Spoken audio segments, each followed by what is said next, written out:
Let's go, girls.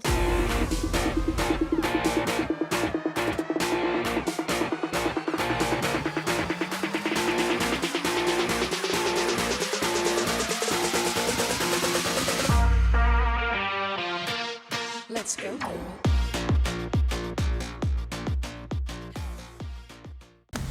Boa tarde, estamos em mais um episódio do A Última Saída Apaga a Luz.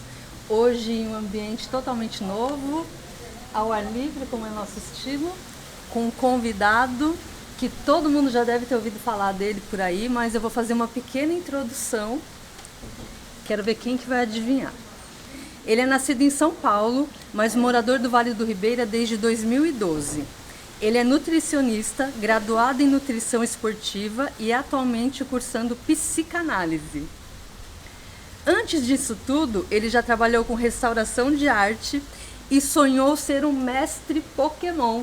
E vocês investigaram aí Do rock, da aventura, das artes marciais, das terapias holísticas, ele que é TDAH, sagitariano com ascendente escorpião, mas com coraçãozinho equilibrado em Libra, transita entre programas de emagrecimento e programas cheios de guloseimas. Nosso entrevistado de hoje, Ricardo, mas pode chamar de Ogawa. Seja muito bem-vindo. Boa tarde, muito obrigado, Elane, pelo convite. Né? A Bárbara já tinha me falado quando a gente gravou o episódio aqui na ilha, o primeiro do ano passado, o primeiro episódio da Rota dos Sabores do Vale. E aí hoje eu pude conhecer o trabalho de vocês.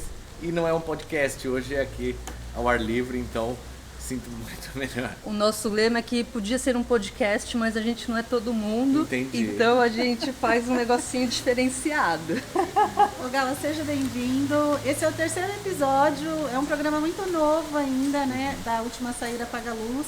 E é um prazer, assim, imenso ter você aqui. Você estava na nossa lista, chegou o seu momento. Não é a forca, até parece, mas não é, porque ser entrevistado por mulheres... Então, Bárbara não falou, é você fácil. vai ficar cercado de mulher perguntando. Eu falei, eu já tô acostumado, né? Porque nutrição, desde a graduação, a gente tem ali a totalidade de mulheres. Tinham 3 rapazes na sala e 42 mulheres, né? Ah, desde a época de que você estava Da cursando. formação. Isso, né? Inclusive, a mulher do Cariani lá era da minha sala lá, Tati.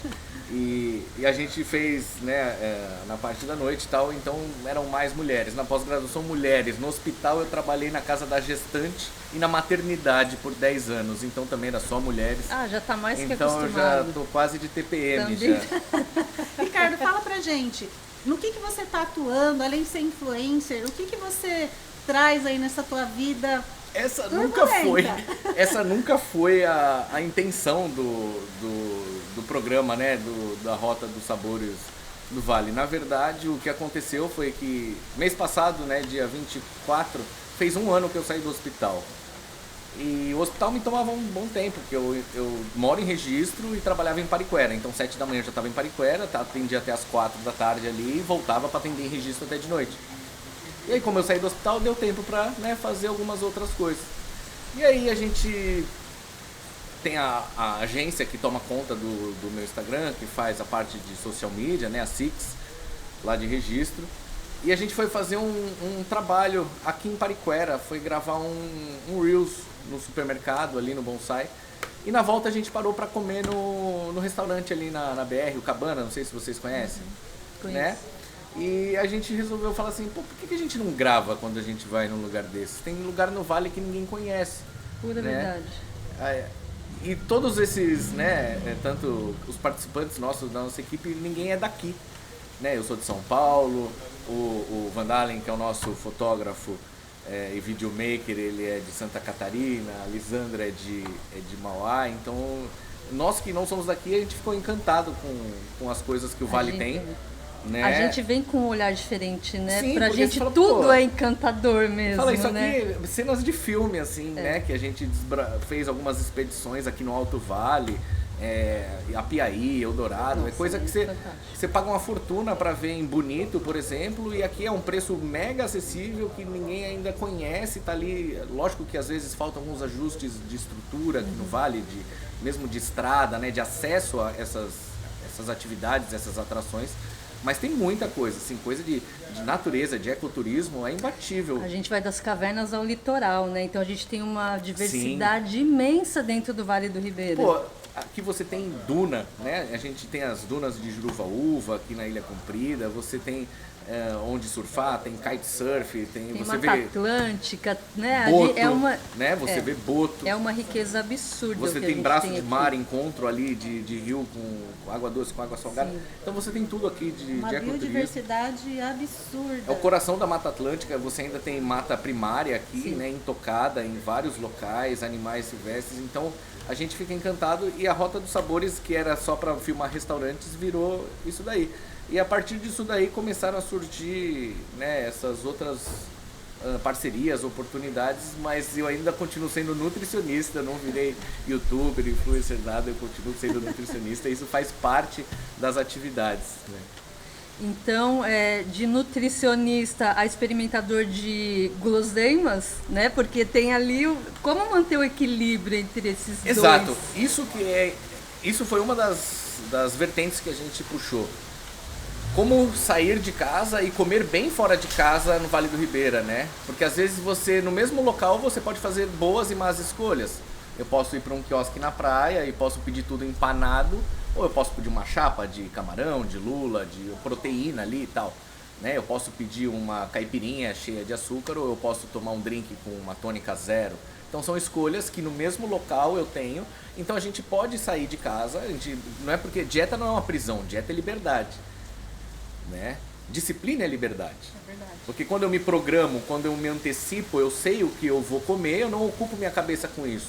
Então ter disciplina Não é vira aquela libertador. tortura, né? Então se eu sei que eu estou fazendo tudo correto, que eu estou treinando, que eu estou ali, então me desviar um pouco para ir para um restaurante ou comer um prato preferido, né? Não vai te tirar do resultado. A pessoa não fez dieta o ano inteiro, aí chega aqui na Páscoa, a pessoa vai querer, eu não vou comer o doce da minha tia. Pô, tu não fez dieta o ano inteiro, né? Você vai vai se privar ali daquele momento. Então é muito melhor você equilibrar isso. Eu sempre penso em 80%, 20% ali para os pacientes, a não ser que sejam atletas, né? Que aí o atleta é 100%, se ele quer ser campeão é 100%, Aí tem que ser 110%. Exatamente. Tem que Agora uma ser pessoa normal, ela tem que ter pelo menos ali os 20% do conforto, do comfort food que a gente fala, né? Da comida de vó, da comida preferida, né? A Lisandra, a gente veio aqui, ela sentiu o cheiro de pastel, ó a memória afetiva, né? Um pastelzinho na praia, ela falou, memória afetiva, milho, água de coco, memória afetiva. Sim. Aí você vai falar, não, vou levar uma marmita de frango com batata doce aqui no podcast das meninas, sendo que, né, nós vamos experimentar a culinária caiçara aqui do Vale do Ribeira, do Icaraí. Então a gente tem esse equilíbrio, né? Por isso que eu falo, igual atividade física, não é só de segunda a sexta. Se você treina, faz atividade física de final de semana, eu não digo de ir para academia, puxar ferro, mas você vai pedalar na orla, Sim. você vai levar o cachorro para passear, você vai lavar o carro, você vai dançar, né? Então você vai gastar caloria, não tem por que você não poder, às vezes, desfrutar de alguma coisa que está fora do seu cardápio habitual ali. Então, de certa forma, você não fugiu nem de um nem de outro, né? As duas atividades acabam se complementando nesse sentido, né? Na verdade, porque eu vejo você comendo uns hamburgão deste tamanho, o hambúrguer não é o suculento. maior dos problemas, porque o hambúrguer você tem ali a proteína, né, o carboidrato, um pão que tem mais ou menos o equivalente a 5, 6 colheres de arroz de carboidrato, né, uns 150 gramas de carne. Lógico que bacon, cheddar, essas coisas seriam gordurosos, mas um x-salada, por exemplo, feito com carne moída em casa, ele passa como um prato de arroz, carne moída, salada, né? Lógico que o trigo tem um índice glicêmico maior, mas em calorias, assim, seria mais ou menos nutrientes a mesma coisa. O que geralmente extrapola quando a gente vai comer fora é a junção de açúcar e gordura, que não existe na natureza. Tudo que tem muito carboidrato na natureza não tem gordura. Só o ser humano que conseguiu juntar isso, né? Se você vai comer um abacate, não tem açúcar. Virou uma mas coisa ele é boa, gorduroso. né, gente? Se você vai comer algo que, né, tem muito carboidrato, uma mandioca, uma batata, ela não vai ter gordura na natureza. Onde que a gente vai ter isso? Na pizza, no sorvete, no hot roll, na frita. Não é porcaria, aí que tá. Não pode demonizar assim a parada, né? Não Aí vamos que tá. demonizar o hot roll, Não é pelo porcaria, amor de porque Deus. é uma delícia. Né? Porcaria se fosse um negócio ruim, mas é gostoso. e a gente tem que saber onde E a encaixar gente isso. condiciona as crianças a falar que é porcaria, sabia? Eu acho que quando você, principalmente com criança, quando você torna na mente dela o que é hábito e o que é exceção, fica mais fácil. Então assim, por exemplo, levou a criança no circo, né? Igual teve o circo agora em Registro, né? Meu filho pediu água, mas ele queria comer os churros. Ok, né? Saiu de casa para ir no circo, memória afetiva. Comi os churros com meu pai no circo. Mas não é uma coisa que toda vez que quando eu sair do judô, por exemplo, eu vou comprar um churros para Vai comer ele. todo dia. Porque aí é um mau hábito. É diferente de uma exceção. Então a gente tem que sempre ver se é uma exceção ou um mau hábito. Se todo dia depois do almoço eu como meia caixa de bis, ou se de vez em quando eu vou lá e compro o doce que eu gosto porque, né, eu quero aquele doce da minha amiga, da confeitaria que eu gosto. É uma exceção no aniversário, né? Eu como lá o bolo, não vou rejeitar o bolo do aniversário da minha amiga porque estou de dieta, né? Ricardo, deixa eu te falar. No Brasil, hoje, a gente já vivencia mais de 50% da população obesa. Né? Isso já Sobrepeso, é né? Sobrepeso. Mas já é um fato. Né? Para que lado você acha que a gente está caminhando, falando em saúde mesmo? A nutrição é um problema de saúde pública porque quando você fala em renda, né, você fala, né, hoje a gente já foi o país da fome, Sim. nos anos 80, até os anos 80, e hoje a gente está um país com sobrepeso. Então a desigualdade social trouxe isso, porque comida processada é mais barata. Então é muito mais barato eu comprar embutido do que eu comprar proteína magra. É muito mais barato eu comprar um fofura, um salgadinho extrusado do que eu comprar legumes, fruta, né? Uma fruta aí você vai pagar mais de R$15 o quilo, chegando, né, a mais de R$30 o quilo da fruta. Quanto de carboidrato, de cereal você compra isso, de biscoito, por exemplo? Então, quando você precariza a renda, você precariza a dieta. Então você chega à insegurança alimentar, como chegou na época do Covid, que a gente pegava diário alimentar no SUS, que além de não ter dinheiro para comer, né, fruta, verdura, legumes, a gente não tinha acesso a gás. Voltaram a cozinhar com álcool, lenha, né, ter problemas respiratórios, de voltar a cozinhar com esse tipo de coisa. Então aí já vira insegurança alimentar. Então se a gente não tem políticas públicas de segurança Voltadas, alimentar, né, de agricultura familiar, de merenda escolar sustentável, que não seja terceirizada, que seja uma cozinha, que a gente tivesse bancos de alimentos que aproveitassem, porque o desperdício é muito grande, talvez a gente melhorasse isso. Né? A merenda escolar melhorou bem a qualidade. Eu fiz inspeção ano passado eu fiz inspeção de merenda escolar em Juquiá, Miracatu, para uma licitação, e a merenda melhorou muito a qualidade. Tinha até suco integral de uva, grão de bico. Né? Legal. Eu achei o máximo, assim, porque antes era carne enlatada, feijão enlatado, carne cebosa, salsicha, né, nos anos 90. Sim. E hoje melhorou, foi proibido ter isso na merenda Sim. escolar, é proibido ter coisa com corante, com açúcar. Então eu acho que a gente caminha hoje nas políticas hoje do governo federal que voltaram que existia um instituto, né, que fazia essa parte de segurança alimentar que tinha sido extinto e voltou. Então a gente volta a ter políticas públicas de combate à fome. É uma área que eu não trabalho mais também de saúde pública, mas é uma área que eu gosto também. Então, eu trabalhei na saúde pública durante 2 anos e meio, tá, no município, e eu fazia saúde da família. Então a gente faz muitas visitas domiciliares, né? Isso é bem comum dentro do trabalho da saúde da família. E, cara, a minha formação, eu sou fisioterapeuta, então assim, eu trabalhava com pacientes acamados e cadeirantes. E criança que tinha algum distúrbio no desenvolvimento. Uma paralisia infantil. Ou atraso no desenvolvimento motor mesmo. E a gente percebe, né, até você tocou nesse assunto, que o nosso trabalho, tanto da nutrição quanto da fisioterapia, cara, não é basicamente, é tipo assim, é 1%, porque o problema da grande maioria desse Social. público é social. É social. Ele não Sabe? tem acesso ao mínimo do mínimo. Então Sim. você tem uma paciente idosa que é diabética, uma avó de família que cria lá, sei lá, 7 netos numa área rural isolada com Bolsa Família, sei lá, de R$600. E aí você fala pra ela que ela não pode consumir açúcar e carboidratos refinados. Ela vira pra você e fala, doutor, eu queria comprar adoçante, mas ele pesa no meu orçamento. Um adoçante custa R$5.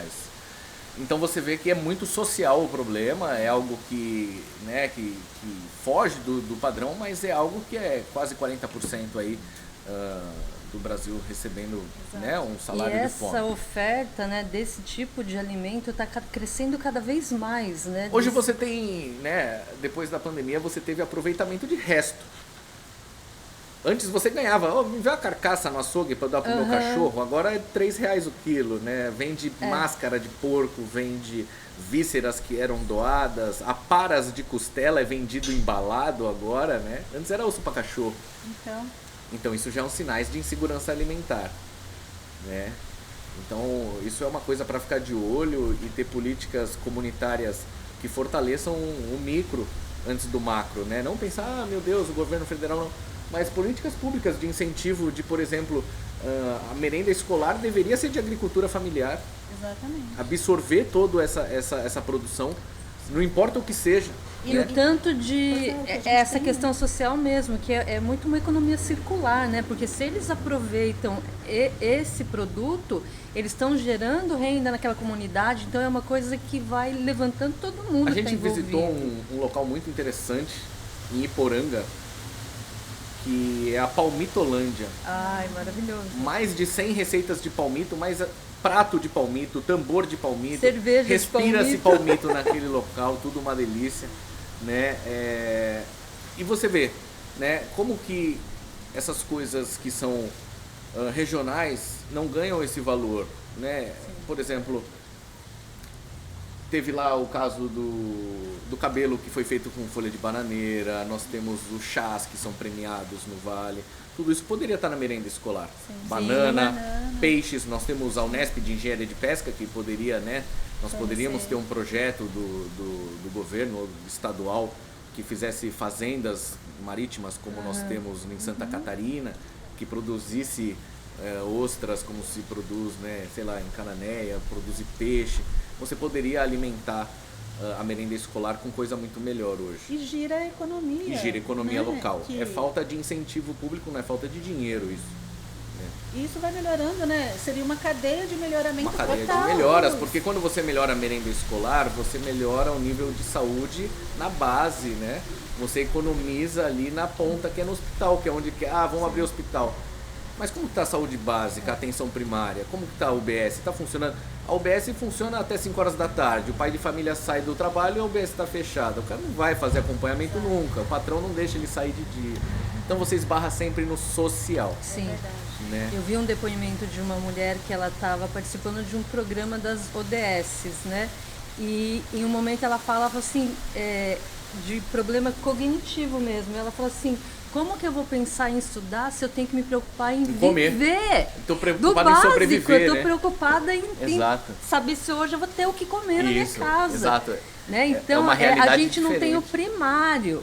Né? Então, essa questão social é muito crítica. E é uma coisa que eu nunca tinha visto, por exemplo, né, que eu fui ver isso atendendo lá na casa da gestante, casos de crianças com hipoglicemia no final de semana porque come só na escola, né? Nossa. Eu falei, meu, que absurdo, nós estamos E é uma no sertão, realidade, tá perto aqui. Sim. E a gente é isso que você falou, a gente tem uma riqueza natural tão particular nossa aqui, né, da agricultura, da produção, da pesca, é tudo, tem tanta coisa disponível e muitíssimo mal aproveitado, né? Mal aproveitado. O tanto, a cadeia que ia se gerar com essa economia, né, circular, então Lógico que existem projetos de incentivo hoje, de valorização da Gosto do Ribeira, o Vivo Vale, né? Existe a gente já vê uma Vale mudança, do Futuro, nós né? vemos uma movimentação, eu ainda não vi a mudança, mas uma movimentação para a mudança. Até de apresentar possibilidades, né, de estratégias, falar, ó, nós temos, né, algumas estratégias que podem ser usadas. O que mas falta... de fato eu acredito que ainda demora um pouco, né? Demora essa porque chave você virar. precisa formar pessoas, você é uma precisa educar pessoas. mudança muito grande, né? Principalmente área de cultural, serviço. Né? Então você ter, por exemplo, cursos nas prefeituras para ter curso de inglês e espanhol para você receber turista, Exato. de garçom, de Assim, copeira, tem de que guia começar de turismo, muito do básico, né? Do básico, de atendimento mesmo, Sim. né? Então, Mas eu acho que isso já vem mudando, sabe, Gal? já o padrão Por quê? vem subindo. Porque a gente, hoje, nem você faz aí a Rota dos Sabores.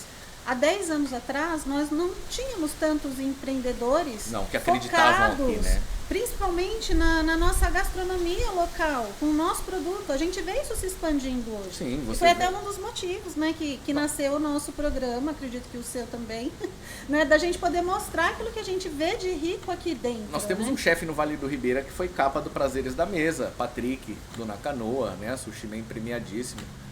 Então, o Vale tem muita coisa Tem. a mostrar.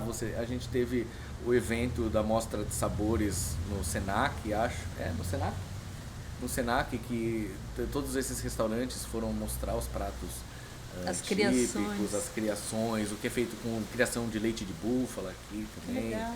que é algo feito. Isso também é uma coisa bem recente, né? Porque Isso é aqui a recente. Ilha Comprida, por exemplo, eu acho super deficiente a questão de gastronomia. Eu tô com o meu turista aqui, eu trabalho com turismo, né? Eu tô com o meu turista aqui e daí ele quer comer. Eu, por exemplo, quando vou visitar um lugar, eu quero experimentar aquele lugar, né? Então a gente quer Só funciona viver a final de semana. gastronomia. Não, aqui não tem. Se eu levo a maioria dos restaurantes, o cara tá servindo filé de pescada. Exato. Então, assim, é uma coisa absurda. Você tá comendo São tilápia congelada, sendo que você... filé de merluza, que é o que Panga, é né? aquilo, gente? Ou Então, camarão congelado. então assim, lugares que, por exemplo, que eu posso levar o meu turista para comer uma caranguejada são mínimos. Ah, não, aí já reduz muito, né? Então, mas é uma coisa que é nossa, é típica. nossa, E por que né? que não Tem há que ser esse apropriada. aproveitamento, né? Por exemplo, os meninos apropriada. aqui, ele tem uma gastronomia que é mais gourmet, mas ele está trabalhando com peixe da região. Isso é muito importante. Então isso é uma coisa que eu acho que é super deficiente e isso é um problema que afeta todo mundo, desde o pescador, o produtor, Eu acho que vem mudando, porque a gente, né, depois de fazer essas rotas, a gente percebeu que muitos lugares já fazem uma farofinha de banana da terra, né, para acompanhar um robalo, ou até mesmo uma pescada, mas já faz uma já farofinha. tem um incremento, Já tem né? um toque do palmito de né? A gente já foi em banana, vários locais que serviram chá gelado e era chá local. Ai, que legal. Então eu vejo que há esse intercâmbio, né? Por exemplo, o sorvete lá da Jureia foi o mesmo que a gente comeu no Hotel Toia, que a gente comeu no Panela Velha em Guape.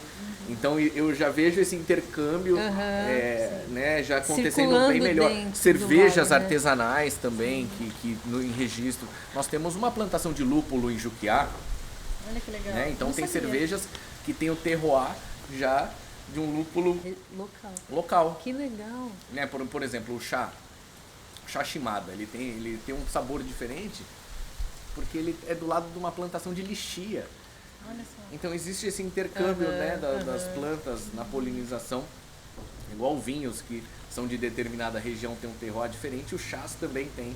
E a gente foi lá visitar também a plantação de chá Shimada, que é um chá feito artesanal com maquinário centenário, né? E foi premiadíssimo. Você vai na Liberdade, em qualquer feira de nutrição, você encontra o chás do Vale do Ribeira, chá maia, chá florestais, né? Yamamaru, que é na floresta o chá. Então tem muita coisa interessante. Sim. Peguei. Menos a porvinha. A porvinha, eu odeio a porvinha do Vale do Ribeira porque não tem repelente. E a que mutuca? planta. Não, esse é o Satanás com A asa. mutuca é o filhote do demônio. Esse Ela aí é o filhote do é o demônio. pernilongo que veio com armadura do... Tanto que os ovos eclodem no dia 2 de novembro. Você sabe, é o dia de finados, abre a porta do inferno e a mutuca Não, o vem pro negócio Vale do veio Ribeiro. com a armadura do Cavaleiros, assim, o negócio vem... Você não mata o negócio, é impressionante. Você dá uma chinelada, ela tá inteira, ela nem esmagou. E vamos ainda né, no mesmo assunto. Muito engraçado. Ricardo, mas a gente vê que tudo isso, até a cultura local de se expandir isso, as pessoas, o que eu vejo? As pessoas estão começando a se apropriar, sabe, daquilo da riqueza que tem. Porque a gente vê essa riqueza desperdiçada ou vendida para fora. Sim.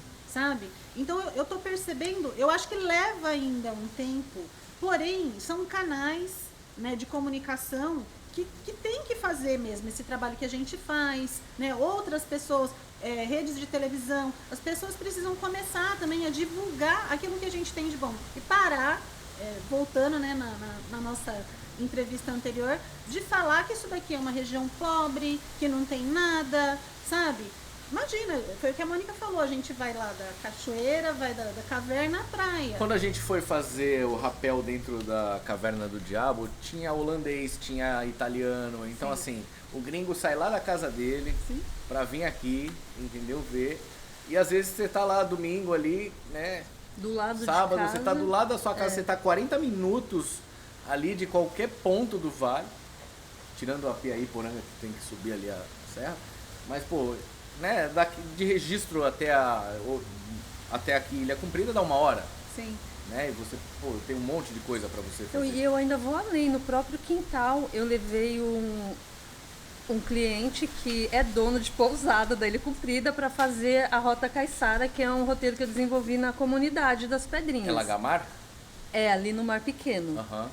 E a gente foi fazer o passeio de barco dele encantado e falou assim, Mônica... Onde tá a escuna Não, pirata? é lá na Vila das Pedrinhas, na tá, comunidade em Pedrinhas, Caiçara. Tá, em Pedrinhas, lá no... É todo um roteiro que eu desenvolvi mesmo para viver essa experiência da Vila Caiçara mesmo. Então a Pois gente é. faz a trilha, faz o passeio de barco. E no passeio de barco, ele encantado, ele olhando assim, falou, Mônica, você acredita que eu viajei para Argentina, fiz um passeio de barco muitíssimo parecido com esse aqui ainda está muito mais bonito. Então, assim, ele mora aqui Nossa, há lugar maravilhoso. anos. Ele nunca tinha feito esse passeio. Ele foi para Argentina fazer um passeio que não era nem tudo aquilo. Às vezes a pessoa vai lá pra Jeri, pra ficar lá na vilazinha, que é na areia. Pra ir tal. no Mangue Morto. Então, pô, você pode ir aqui, né, pra Sim. pegar ali, vai pra Canané, vai ali pra como é que chama ali na... Capaz, Superagui. Não, as trincheiras. não, de barco. Não é Pereirinha, mais pra Ilha frente. do Mel. Ah, lá, Marujá. Marujá, você vai pro Marujá, você vê boto ali, você tem a vilinha ali de Nossa, pescador. aquilo assim, Maravilhosa. incrível. Né, maravilhosa. O almoço no Pereirinha lá, prato, arroz, feijão, molho de camarão. Mas é o tem que o turista 40 quer. reais.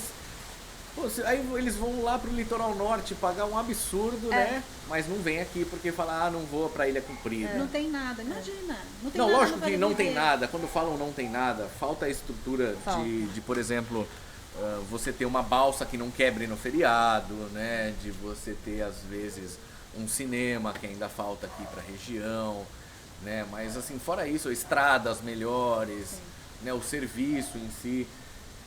Mas, em geral, tá melhorando. Tá. Né, tá melhorando. Acredito que tem muito para melhorar e tem muito para acontecer, que se essas verbas do Vale do Futuro, essas expansões rodoviárias, se você melhora o acesso ali... O acesso de é o principal, Eldorado né? para Iporanga, e melhorou muito Melhorou já. muito. Eu também Antes acho. era uma aventura só você chegar ali. Né? O asfalto tá bem, foi bem. Agora de teve Iporanga investimento para alto no Iporanga asfalto, para né? Piaí já é um milagre. É uma já. viagem, hein? Agora, Ricardo, você tem... eu reparei lá, né, que obviamente eu fui fuçar Fuçando, na eu vi sua que você rede fez uma boa social, fuçada né? ali. Você deu uma boa fuçada, signo ascendente, foi uma boa fuçada. Virginiana é FBI na veia.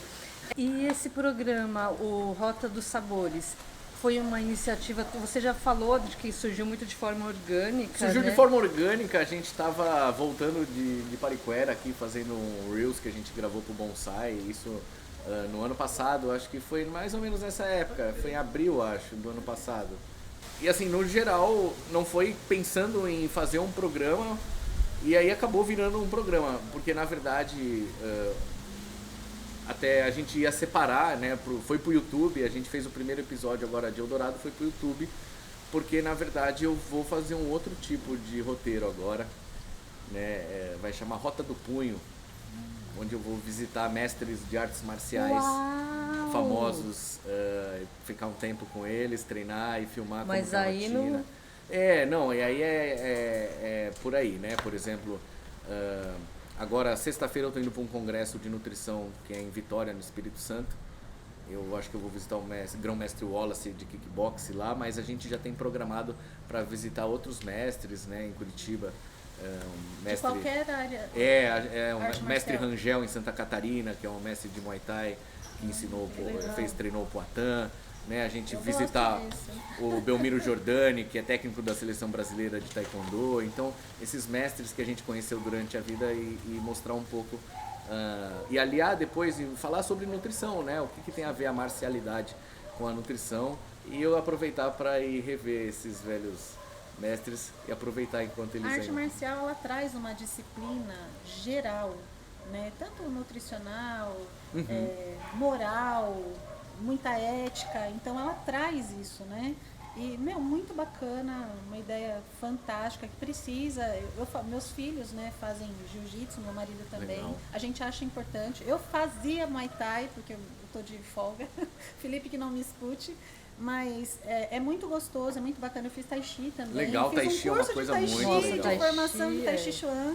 Tem Muito o Sifu bacana. Anderson, né? Que ele até vem aqui ou não? Ou ele vai em Canané? O Sifu Anderson, que é de registro, ele dá aula no Sesc O lá Anderson, também. ele O Anderson, dava você conhece o aula pra Anderson? mim, aham. Isso, o Anderson, ele... Ele é da nossa mesma formação. da Ah, é? mesma- aham. Legal, da mesma escola, né? Da Que são mesma várias escola, linhagens isso, de Tai Chi sim. ali, de escolas. Sim.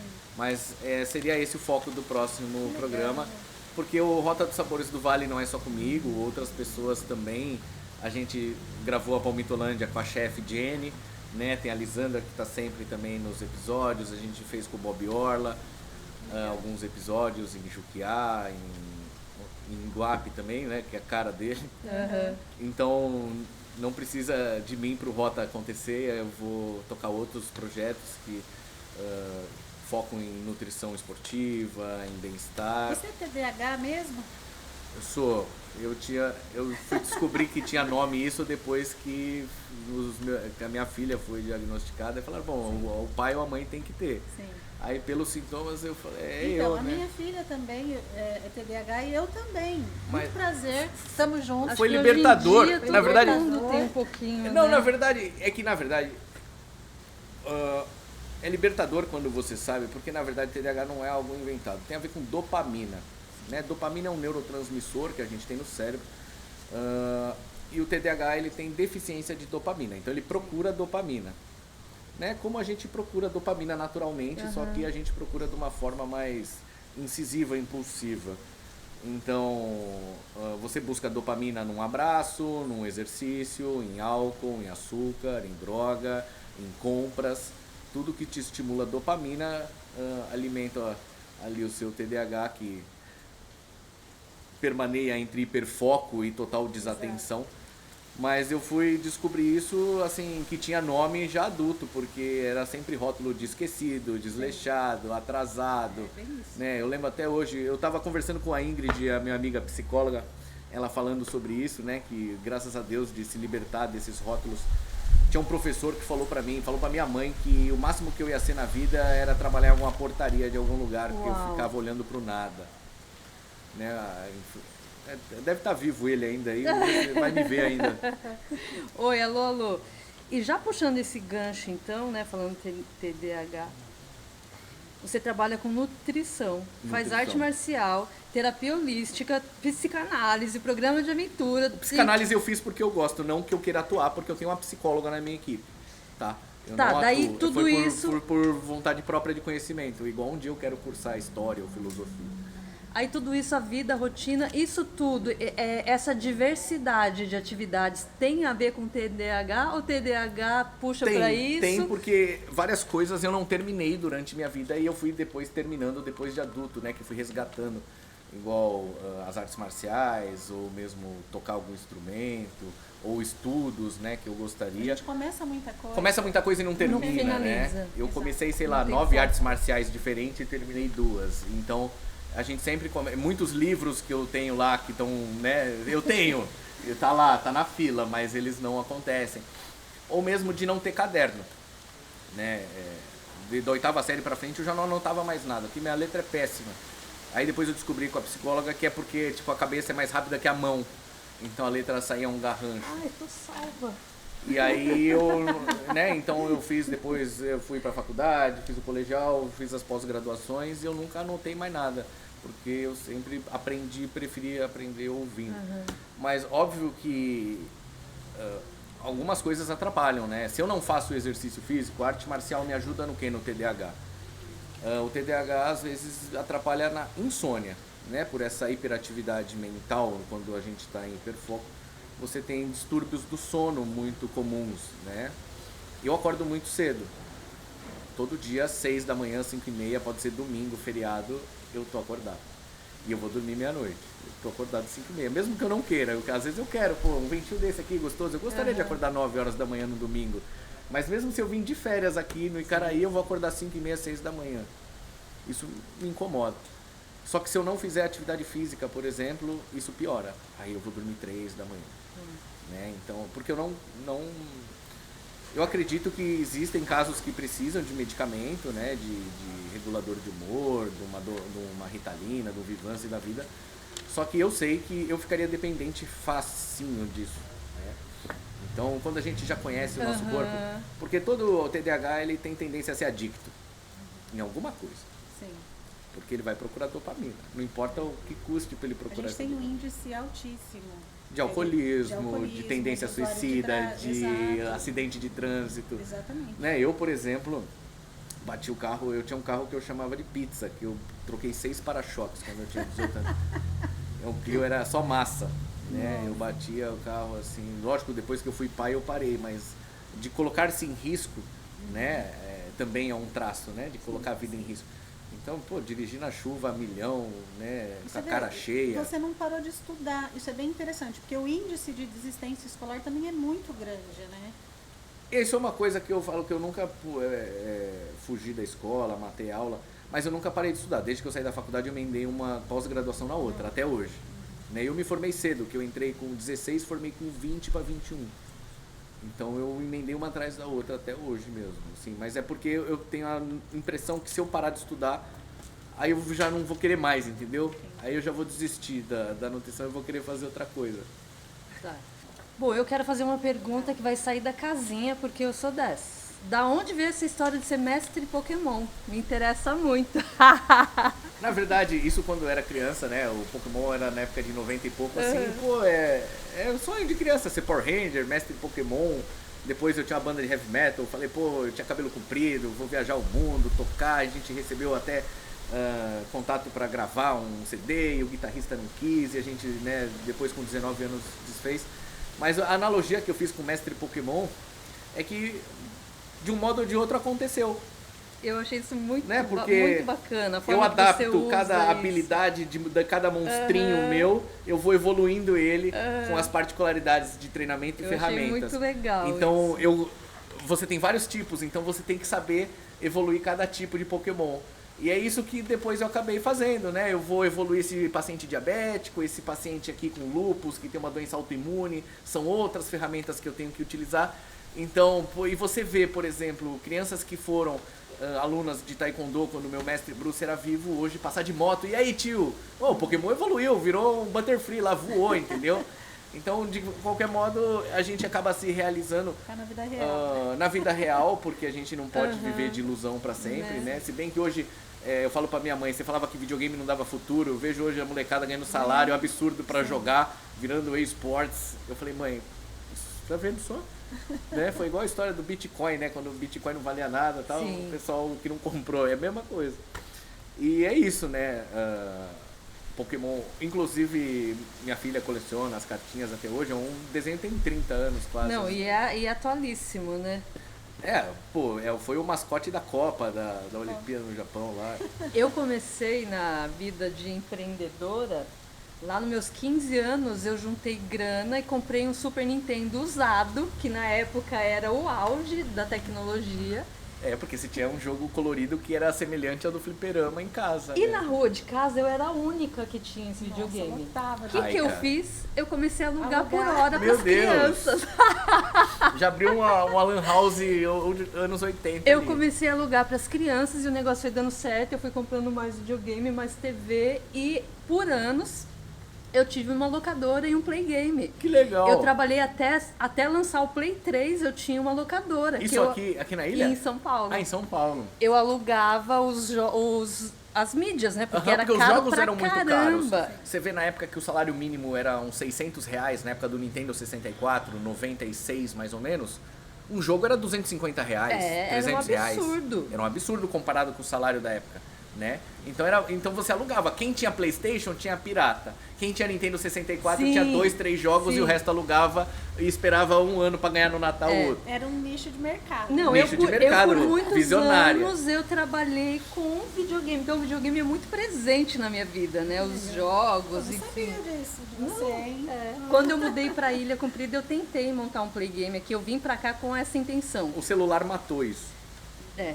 Hoje Então, as crianças assim, preferem assistir no YouTube alguém jogando É. do que jogar. É absurdo. Eu falei, que isso? Não tem É graça absurdo. nenhuma. E o jogo tem tutorial de tudo. Não tem como É. você morrer praticamente. Não, isso vai além, né? O meu filho, eu trabalho com turismo, outro dia fui chamar, Pedro, vamos comigo fazer um passeio lá pra Trincheira, Baía dos Golfinhos. Ai, mãe, Deus que me livre nesse sol. Eu falei, a gente vai lá ver os Não tem golfinhos. Wi-Fi, né? Mãe, se eu quiser ver golfinho, eu entro no YouTube que eu vou ver mais de 100 espécies. Meu Deus. É, dureza. Então é né? aquela coisa que você A fala. gente queria muito o troco da padaria pra ir no fliperama comprar uma ficha e jogar, né? É. Um fliperama ali. E os videogames, eles evoluíram demais, assim, Nossa. né? Hoje você... E hoje está presente em muita coisa, né? Agora esses Inteligência óculos artificial. virtuais, que você vê o povo andando na rua, fazendo Isso, os MetaView, né? Então isso a gente usa hoje isso para trabalhar. É. Aquele óculos ali também é meta. Ele filma, ele faz live, ele Que toca bacana! música. Ai, já quero. É um Ray-Ban Meta. Não, Ele que faz legal. stories automático por comando de voz. Você fala, hey Meta, send the image. Ele fala seu nome no contato, ele manda sozinho. Que Entendeu? bacana! Então hoje você tem Como tá a inteligência tecnologia, artificial. gente? A inteligência artificial, hoje eu vou mudar, por exemplo, o modo como eu avalio o paciente. Tem um aplicativo hoje que por ângulos de foto determina o percentual de gordura. Olha só. Então eu consigo Não fazer hoje precisa mais consulta fazer a online. impedância, não sei o Então, às vezes a pessoa não consegue vir aqui da ilha porque choveu e tal. Então pode entrar no site, usa esse link aqui, você vai legal. tirar as fotos, vai me mandar, vai me avaliar. Então hoje a inteligência artificial é muito Tá interessante. tomando conta, né? Tomando conta. Você já usa um sistema, né? Você criou um programa Despertar, é isso? Na verdade eu uso 2 aplicativos personalizados, que é o Web Diet Move Health. Então você recebe sua dieta, o cardápio, ele apita a hora que você tem que tomar o suplemento, tem exercícios para você fazer, a meta para você checar, o diário alimentar para você tirar foto para eu pôr Ai, fiquei notinha. bem interessada. Né, os livros de receita. Aí você recebe a receituário do seu manipulado, você pode mandar direto para a farmácia pelo aplicativo. Ricardo, a gente falou de tantas coisas, né? Falou da sua vida, falou do seu trabalho, falou da nutrição, falou de saúde pública. Como nutricionista, como um profissional de saúde que somos, se você pudesse hoje deixar, né, falar assim, poxa, eu tenho 3 alimentos aqui que vai matar a fome numa situação difícil. Então, esses 3 alimentos são importantes. Quais seriam? Como assim? Você disse se fosse numa situação de ataque zumbi e eu tivesse que estocar alguma coisa para sobreviver? Exato. Fim do mundo, Fim do apocalipse. mundo. Eu ia estocar grão, que é uma coisa que duraria mais, Aham. né? Duraria farinha, que seria um carboidrato. Porque a população mundial, ela evoluiu com base em praticamente poucos carboidratos. Né? Se você pegar nas civilizações antigas, foi arroz, milho, trigo e mandioca. Né? Foram os carboidratos que você tem aí, batata, tubérculos. Mas mais milho, arroz e trigo. Né? Se você pegar civilizações egípcias, já tinha farinha de milho, por exemplo. Você pegar, na época de Jesus, tinha trigo sarraceno, né, que não tinha glúten, inclusive, é um pão diferente do que é retratado nos filmes. Aquele pãozão, não, o pão de Cristo era um pão feito na pedra, como se fosse um rapidez. Então você tem a população apoiada nesses carboidratos que você conseguia estocar, né, em farinha. Então eu estocaria grão, que seria proteína, fibra e proteína. Estocaria uma farinha de alguma coisa, ou de trigo ou de milho, para eu poder com água fazer qualquer carboidrato para eu comer. E ainda teria um alimento ainda mais para levar? 3 alimentos que são importantes. Fator nutricional mesmo. Eu levaria uma galinha, né? Porque aí daria ovo, proteína e ainda ia multiplicar minha proteína, ia ter carne e ovos. Eu acho que seria isso. Entendi. Eu digo isso, Ricardo, porque na pandemia eu comprei muita marmita. Muita Marmita? Marmitex. Tá. Mas a gente comprou muita Marmitex para ajudar os comércios, porque a cidade ficou fechada. Ficou. Então, assim, a população daqui passou a viver de quem era daqui. Só sabe? que Então, isso é muito difícil, porque quando você vai transportar para Marmitex, você imagina um restaurante de mais padrão, né? Ou, Sim. por exemplo, aqui. sim. Como é que eu vou mandar lá aquele, né, muqueca feio e tal numa Marmitex? Perde todo o encanto, o valor agregado. Então, A gente não podia sair, né, para frequentar os lugares, a gente não podia sair do município, a gente não podia receber ninguém que fosse comprar dessas pessoas, né, que estava todo mundo trabalhando com delivery, né? Então, assim, foi uma situação muito inusitada. Eu acho que a gente conseguiu viver várias coisas no Vale do Ribeira. E é Terremoto, pandemia, É, então nossa geração também, né? e isso serve também para as pessoas lembrarem de que antigamente todo mundo tinha um pé de couve, Exato. um almeirão no quintal, Exato. né, um pezinho de fruta. E aí hoje você vê que se precisasse, ninguém ia ter o que comer. Né? Você não tem nada no quintal para você comer. E A você gente- vê apartamentos em São Paulo com hortas verticais de garrafa PET, mas você aqui tem área rural e o cara não tem um pé de couve no sítio, entendeu? Então se perdeu esse hábito de cultivar o próprio alimento. Então isso também é algo que a agricultura familiar, ela não é só lá no meio do mar. Né? A agricultura familiar aqui nas áreas um pouco afastadas do centro já deveria ter esse incentivo. Né? Você não tem lá um hortifruti, um sacolão ali no vilarejo, porque você planta aquilo, pô. Né? Você tomatinho selvagem ali, você tem uma Uns mandioca, um temperinhos, chuchu, umas você tem as ervinhas. ervas, você tem ali as frutas. Pô, jaca é um negócio que é uma outra coisa aqui na região que poderia...